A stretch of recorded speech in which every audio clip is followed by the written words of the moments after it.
Guntur west నియోజకవర్గంలో అనేక ఉద్రిక్తతల మధ్య పోలింగ్ ముగిసింది. అధికారాన్ని నిలుపుకునేందుకు అధికార పార్టీ టీడీపీ, అధికారాన్ని చేజెక్కించుకునేందుకు ప్రతిపక్షం వైసీపీ అనేక కుట్రలకు పాల్పడిందన్నారు జనసేన అభ్యర్థి తోట చంద్రశేఖర్. పోలింగ్ బూత్లోకి వెళ్లి రిగ్గింగ్ చేసేందుకు ప్రయత్నించారని ఆరోపించిన జనసేన ప్రధాన కార్యదర్శి తోట చంద్రశేఖర్తో మా ప్రతినిధి రాజేంద్ర ఫేస్ టు ఫేస్. ఏపీలో ఎంతో హఠాత్తుగా ప్రారంభమైన సార్వత్రిక ఎన్నికల పోలింగ్ చాలా ఉద్రిక్త పరిస్థితుల మధ్య ముగిసిందని చెప్పుకోవచ్చు.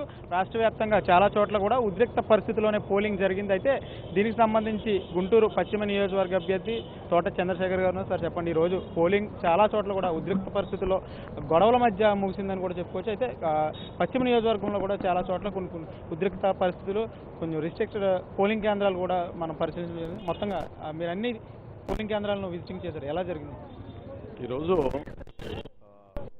గుంటూరు వెస్ట్ కాన్స్టిట్యున్సీలో ముఖ్యంగా ఇక్కడ పోలింగ్ నిర్వహించిన తీరు చాలా చాలా దురదృష్టకరం.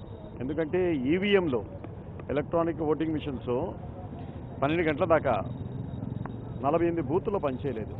అంటే ఎక్కడైతే జనసేనకి యాక్చువల్గా స్ట్రాంగ్ హోల్డ్స్ ఉన్నాయో, మేము ఎక్కడైతే బలంగా ఉన్నామో అటువంటి స్థానాల్లో ఈవీఎంస్ అక్కడ పనిచేయకపోవటం, ఓటర్లని ఇబ్బంది పెట్టడం, తీవ్ర ఇబ్బందులకు గురి చేయటం, వచ్చిన వాళ్ళు మళ్ళీ తిరిగి వెళ్ళిపోవటం, 2 సార్లు 3 సార్లు వచ్చి 12 గంటల దాకా వెయిట్ చేసి వాళ్ళు తిరిగి వెళ్ళిపోవడం జరిగింది. మొన్న కూడా పోస్టల్ బ్యాలెట్ అయినప్పుడు కూడా ఈ రిటర్నింగ్ ఆఫీసర్ కానీ ఎలక్షన్ ఆఫీసర్స్ కానీ ఎవరు అక్కడ లేకపోవటం, ఓటింగ్ చేయడానికి వచ్చిన ఓటర్లంతా నానా ఇబ్బందులు పడాల్సి వచ్చింది. ఆ రోజైతే మొన్న పోస్టల్ బ్యాలెట్ అయిన రోజైతే అక్కడ సరైన షేడ్ లేదు, అక్కడ డ్రింకింగ్ వాటర్ ఫెసిలిటీస్ సరిగ్గా ప్రొవైడ్ చేయలేదు, లేడీస్కి జెంట్స్కి సరైన లైన్స్ నిర్వహించలేదు. దానివల్ల వచ్చిన వాళ్ళంతా రాత్రి పద్దాకా పోలింగ్ లైన్స్లో ఉంచవలసి వచ్చింది. లేడీస్ అయితే చాలామంది తిరిగి వెళ్ళిపోయారు. ఈరోజు కూడా అదే పరిస్థితి, నేను ఎక్కడికి వెళ్ళినా అదే కంప్లైంట్ చేశారు. మార్నింగ్ 7 గంటలకు పోలింగ్ అని చెప్పారు, మేము 7 గంటలకు వచ్చాం, 10 గంటల దాకా 12 గంటల దాకా మీ ఈవీఎంస్ పనిచేయలేదు, ఏమి నిర్వహణ, ఇదేమి ఎన్నికల నిర్వహణ అని. కానీ ఇప్పుడు సమయం ఓటర్లకు మాత్రం చాలా తక్కువ సమయం లభించింది. అంటే 12 గంటల దాకా యాక్చువల్లీ మనకి ఉదయం 7 గంటల నుంచి సాయంత్రం 6 గంటల దాకా లభించాల్సిన సమయం ఈవీఎంలు పనిచేయకపోవటం వల్ల 12 గంటల నుంచి 6 గంటల వరకు మాత్రమే ఓటర్లు ఎన్నికల్లో పార్టిసిపేట్ జరిగింది. ఇది ఒక రకంగా ఇది ఫెయిల్యూర్ అనే నేను చెప్తాను. ఎందుకంటే అవి ఈవీఎంలు కరెక్ట్గా పనిచేస్తున్నాయా లేదా అన్నది మాక్ పోల్ చేసుకొని అవి ముందే సెట్ చేసుకోవాల్సిన ఆవశ్యకత పోలింగ్ అధికారుల మీద ఉంది. అయినప్పటికీ కూడా పోలింగ్ మొదలైన తర్వాత ఈవీఎంలు పనిచేయలేదని చెప్పడం, ఈవీఎంలు ఆ తర్వాత మళ్ళీ రీప్లేస్ చేయించడం, ఇది ఏమాత్రం సబబు కాదు. జనసేనకి ఓటు వేద్దామని ఎంతోమంది ఇక్కడికి ఎంతో ఉత్సాహంగా వచ్చిన వాళ్ళు తిరిగి వెళ్ళవలసిన పరిస్థితి. వాళ్ళు మమ్మల్ని ఎంతో ప్రాధాయపడ్డారు, మేము ఎంతో కష్టపడి ఇక్కడికి వచ్చాము, మాకు ఓటేసే ఇవ్వండి, మా దగ్గర ఓటర్ ఐడెంటిటీ కార్డు ఉంది, కానీ ఇక్కడ లోపలికి వస్తే ఏమన్నా ఓటర్ లిస్టులో మా పేరు లేదు. ఇవి ఇన్ని వేల మంది ఓట్స్ని గల్లంతు చేయటం, ఓటర్ లిస్ట్ నుంచి వాళ్ళ నేమ్ని డిలీట్ చేయటం, ఇవన్నీ ఒక కుట్రపూరితంగా జరిగిందని మాత్రం నేనైతే చెప్పగలను. కానీ ఏ కుట్రలో ఈ అధికార పక్షం ప్రతిపక్షం చేసినప్పటికీ కూడా ఇది ఇక్కడ జనసేన విజయకేతనం ఎగరేయటం ఖాయం.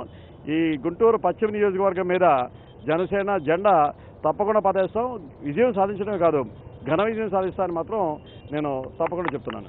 సార్, ఈవీఎంలు పనిచేయని విషయం ఒక పక్కన ఉంటే, మరో పక్క కొంతమంది నాయకులు పోలింగ్ కేంద్రాల్లో మభ్యపెట్టే కార్యక్రమాలు చేసి ఓట్లని మభ్యపెట్టే కార్యక్రమాలు కూడా చేశారు. అవి కూడా మీ దృష్టికి వచ్చాయి, ఎలా చూస్తారు? ఇప్పుడు ఈ రోజు జరిగిన ఎన్నికల్లో నేను చూశాను ధన ప్రభావం. ధనం వాళ్ళు ఎలా పంచారంటే యాక్చువల్లీ ధనం అయితే నీళ్ళై పారింది, మద్యం నీళ్ళై పారింది. ఆ విధంగా వాళ్ళు అధికార పక్షం కానీ తెలుగుదేశం పార్టీ అలానే వైఎస్ఆర్ కాంగ్రెస్ పార్టీ వాళ్ళు విపరీతంగా డబ్బులు పనిచేశారు. ఎందుకంటే వాళ్ళకి జనబలం లేదు. ఈరోజు జనసేన పార్టీకి ఉన్నది ఏంటంటే జనబలం. ఎటువంటి ధన ప్రభావం చూపించకుండా జనసేన సిద్ధాంతాలని, జనసేన భావజాలాలని, మా మేనిఫెస్టోని ప్రజల ముందుకు తీసుకొచ్చేసి మేము ఓట్లు అడిగాం. కానీ మిగతా 2 పార్టీలు మాత్రం ఈరోజు వాళ్ళు డబ్బులు కుమరించి మద్యం పోసి వాళ్ళు ఓట్లు అడిగారు. అయినప్పటికీ ఈరోజు ప్రజలంతో చైతన్యవంతులయ్యారు. వాళ్ళు ఏమాత్రం వాటికి లొంగలేదు. ప్రజలు మాత్రం జనసేనకే పట్టం కట్టారు, నీరాజన పలుకుతున్నారు. జనసేన పార్టీ ఇక్కడ జెండా పాతైపోతుందని మాత్రం తప్పకుండా చెప్పగలను. పోలింగ్ బూత్లో అధికారులను కూడా మభ్యపెట్టే కార్యక్రమాలు చేశారని ఒక ఇన్ఫర్మేషన్ ఉందని ఏమంటారు? ఇప్పుడు ఇక్కడ మేము స్టాల్ గర్ల్స్ హై స్కూల్ రావడానికి కారణం నగరపాలెంలోని అదొక ముఖ్య కారణం. ఇక్కడ తెలుగుదేశం పార్టీ వాళ్ళ కార్యకర్తలు అలానే వైఎస్ఆర్సీపీ కార్యకర్తలు ఇద్దరు కుమ్మక్కాయ్ ఈ బూత్ క్యాప్చరింగ్ చేయడానికి ప్రయత్నించారని నా దగ్గరికి కంప్లైంట్స్ వచ్చినాయి. అందుకే ఒకటొకటిన మేము ఇక్కడికి రావడం జరిగింది. కానీ ఇక్కడికి వచ్చిన తర్వాత పోలీస్ అధికారులు మా వాళ్ళు చెప్పిన కంప్లైంట్ ఏంటంటే 6 గంటల తర్వాత తెలుగుదేశం పార్టీ అభ్యర్థి బూత్ లోపల ప్రవేశించాడు. కానీ ఇక్కడ మేము 6 తర్వాత ఇక్కడ వస్తే ఆల్రెడీ గేట్స్ అన్ని క్లోజ్ చేసి వాళ్ళు అలౌ చేయలేదు. ఒకళ్ళకి ఒక న్యాయం ఇంకోళ్ళకి ఇంకో న్యాయం మాత్రం చేయకూడదు. కానీ ఇక్కడ బూత్ రిగ్గింగ్ చేయడానికి తెలుగుదేశం పార్టీ కార్యకర్తలు అయితే ప్రయత్నించిన మాట వాస్తవం. దాన్ని మా కార్యకర్తలు తీవ్రంగా అడ్డుకున్నారు. దీన్ని మేము అడ్డుకొని నిర్వహించకపోతే ఇక్కడ బూత్ క్యాప్చరింగ్ మాత్రం తప్పకుండా ఉండేదని మాత్రం చెప్పగలను.